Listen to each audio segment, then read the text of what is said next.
Saudi আরবের local বিভিন্ন company এবং বাংলাদেশি কিছু শক্তি রপ্তানিকারক ব্যবসায়ী এবং তাদের এজেন্ট বাংলাদেশে এটির মধ্যে একটা নেক্সাস তৈরি হয়েছে, যে একটি টাস্ক ফোর্স গঠন করা বাংলাদেশ এবং সৌদি আরব মিলিয়ে এরকম যারা করছে তাদেরকে আইডেন্টিফাই করা এবং তাদেরকে আইনের আওতায় আনা, সেটি আমরা আলোচনা করেছি।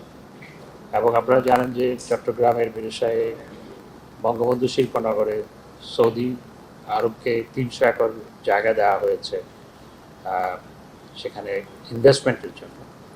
তো সেটি আমরা আলোচনা করেছি, সেটি যাতে তাড়াতাড়ি হয় এবং সেখানে যে সমস্যাগুলো আছে সেগুলো যাতে দ্রুত দূরীভূত হয় সেটা নিয়ে আমরা আলোচনা করেছি। এবং সৌদি ইনভেস্টমেন্ট, আমাদের ফিনান্সিয়াল সেক্টরে সৌদি ইনভেস্টমেন্ট নিয়ে আমাদের সৌদি রাষ্ট্রদূত আজকে আমার সাথে দেখা করতে এসেছিলেন। আমরা আমাদের ফরেন অফিস কনসালটেশনের সময় যে বিষয়গুলো গুরুত্ব সহকারে আলোচনা করেছিলাম সেগুলো আজকে আবার আমরা আলোচনা করেছি।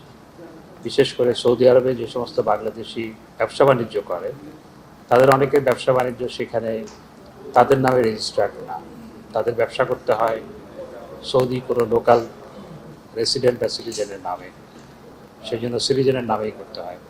তো তারা যাতে বাংলাদেশিদেরকে একটি বিশেষ সুযোগ দেয় তাদের ব্যবসা বাণিজ্যগুলো সেখানে রেজিস্টার্ড করার, সেটি আমরা এফওসির সঙ্গে আলোচনা করেছি, আজকেও আলোচনা করেছি।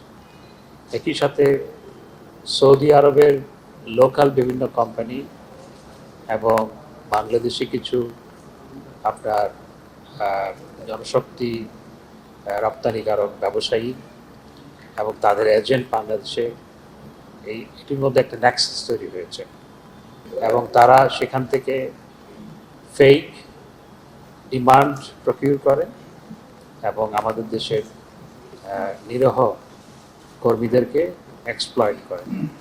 এবং সেটিকে বন্ধ করার জন্য, এটি যাতে না হয় সেজন্যে আমরা আলোচনা করেছিলাম যাতে করে সৌদি আরব, এবং সেটি আসলে আমাদেরও প্রস্তাব ছিল, সৌদি আরবের প্রস্তাব ছিল, যৌথ প্রস্তাব ছিল, যে একটি টাস্ক ফোর্স গঠন করা